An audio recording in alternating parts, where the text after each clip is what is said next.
घनश्याम जी। राधे राधे।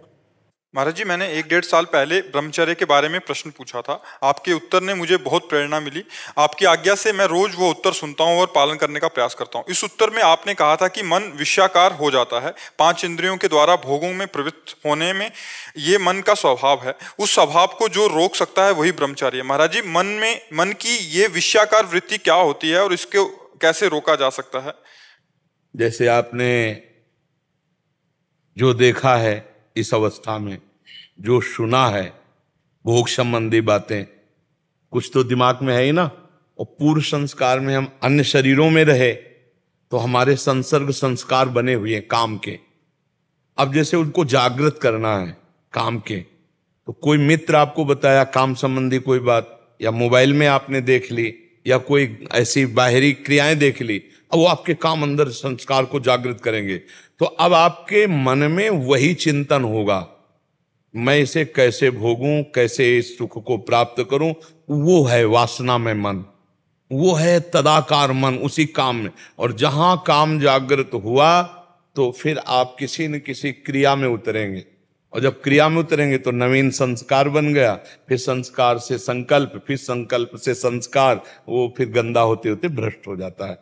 हम पहले ही संस्कार को रोके। जहां हमारा मन किसी दृश्य को देखे हुए, किसी बात को सुने हुए, या किसी क्रिया को, तो हम वो जब हमारा मन तदात्म होने लगे उस समय राधा राधा राधा राधा राधा उसकी सुने ना, वो सुनाएगा आपको, वो दिखाएगा आपको, वो संकल्प बनाएगा, उस समय सुने ना राधा राधा राधा राधा राधा राधा राधा, वो डिलीट हो जाएगा, वो नष्ट हो जाएगा और हम बच जाएंगे। हमें कुसंग से बचना है, हमें मोबाइल की गंदी बातें देखने से बचना है, वो बच्चे जो गंदी बात करते हैं, गंदी बात सिखाते हैं, उनसे बचना है। तो हमारे मन में जो अभी गंदे संस्कार हैं उनको हम नाम बल से नष्ट करेंगे।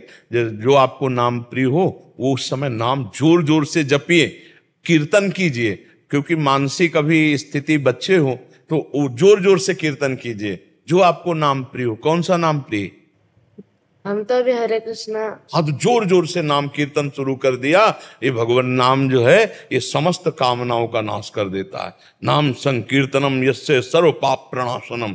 ये जो पाप की प्रवृत्ति, कामना, वासना है, और जो पाप के हमारे अंदर संस्कार हैं, इन सबको भस्म कर देता है नाम कीर्तन। उस समय नाम कीर्तन कीजिए।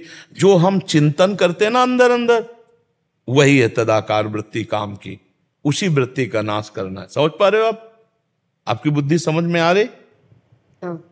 क्या और क्या जानना चाहते हैं? यही था महाराज जी, विषयाकार वृत्ति क्या होती है? उसी को तो कह रहे, तदाकार। जो विषयाकार कह रहा है उसी में तदाकार वृत्ति। समझ पा रहे हो आप? और कभी ऐसे कुछ चीजें देखता हूँ मैं तो लगता है, मतलब जैसे कोई छोटा सा फैन है तो उसे और अच्छा कर देने के लिए। मैंने इसने खिलौने की दुकान में फैन देखा, उसको लगा कि वो इलेक्ट्रिक बनाऊं मैं, मोटर निकाल के उसे और आविष्कार और नया नया कुछ बनाऊं, तो उसी में मन लगा रहता है। माँ मुझे बोलता है कि वो ले लो, तो वो विषयाकार वृत्ति नहीं, वो कोई बात नहीं। उसमें देखना है कि भगवान इसमें कौन सी गुणवृत्ति प्रकट करते हैं इस शरीर में, जिससे जगत की सेवा कराएंगे। अब मान लो बालक ही है और उसके अंदर आ रही, तो उसका सहयोग करना चाहिए। वो विषयाकार नहीं। भगवान क्या क्रिया कराना चाहते हैं इससे, जगत मंगल में क्या बनाना? एक वैज्ञानिक बनाना चाहते हैं, एक नेता बनाना चाहते हैं, एक समाज प्रिय व्यक्ति बनाना चाहते हैं। ये तो अभी पौधा है, ये कौन सा रूप लेगा तो उस पर हम नहीं जाते। हम गंदे आचरणों को रोकने पर जाते हैं। अगर ये पढ़ाई में पढ़ रहा है, विज्ञान में जाना चाहता है, उसका सहयोग करना चाहिए। पर वो विपरीत गंदे आचरणों में जाना चाहता है, उसको स्वयं आप रोकिए और उसको आप भी सहयोग कीजिए। हम धन्यवाद देते हैं, आप माता हैं और आप उसको मित्रवत, आपको मित्रवत अपनी माँ से अपनी बातें करनी चाहिए और आपको मित्रवत इसको उपदेश देना चाहिए। करता है। हाँ। संगति एकदम अच्छी है। हाँ। और बाहर जाता नहीं। हाँ, इससे बहुत लाभ मिलता है। आशीर्वाद बदल नहीं, गृहस्थी में भी संत होते हैं। अगर आप इस वेश में भी रहो, अच्छे आचरण करो, समाज प्रिय व्यक्ति बनो, ये भी तो अच्छी बात है ना। जरूरी थोड़ी कि भेष धरने से ही हम संत हो जाएं। संत लक्षण होते हैं। तो आप अपनी माँ से शेयर करते रहो, जो आपके अंदर कोई भी स्फुरणा हो, और आप मित्रवत सुनकर, डांटने की जरूरत नहीं, उसे समझाने की जरूरत है। आज यही हो रहा है, माता पिता अपने बच्चों को समय नहीं दे पा रहे, और बच्चे इतने भयभीत होते हैं कि माता पिता से अपनी बातें शेयर नहीं कर पाते। ये अवस्था होती है बनने और बिगड़ने की। माता पिता को चाहिए कि अपने बच्चों को बैठाल कर दोस्त की तरह, और कैसे क्या तुम्हारी दिनचर्या चल रही, कोई तुम्हारा ऐसा गंदा चैप्टर तो नहीं है, और डरना मत, हम हर क्षेत्र में तुम्हारा सहयोग करेंगे। तब वो बालक खुलकर, अब कुछ बालक ऐसे हैं जिनसे गलतियां हो जाती हैं तो माँ से बता नहीं सकते माता पिता, बाहर उनको ब्लैकमेल किया जाता है और वो फिर परास्त होकर के अपने शरीर की हानि सोचते हैं।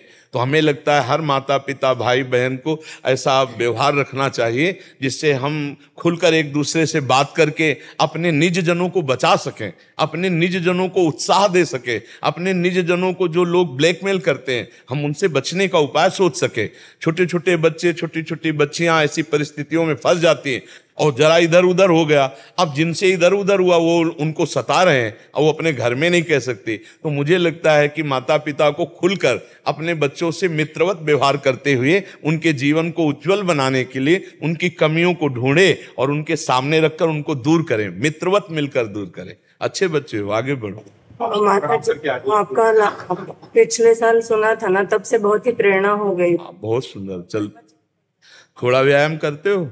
हाँ, 1 घंटा वगैरह योग करता है। और दौड़? हाँ, दौड़ अभी करूंगा। दंड वैसे वगैरह लगा? दंड, व्यायाम और प्राणायाम। हाँ बिल्कुल ठीक है। 1-2 किलोमीटर दौड़ भी लगाया करो, ठीक है। सात्विक भोजन करो। आगे चलकर आप खुद देख लेना कैसा आपके अंदर स्मृति जागृत होती है, कैसा विवेक जागृत होता है। बहुत सुंदर। ब्रह्मचर्य परम तप है। नमक मसाला नहीं खाता है? हाँ ठीक है, थोड़ा तो खाना चाहिए, नमक की भी जरूरत शरीर में है।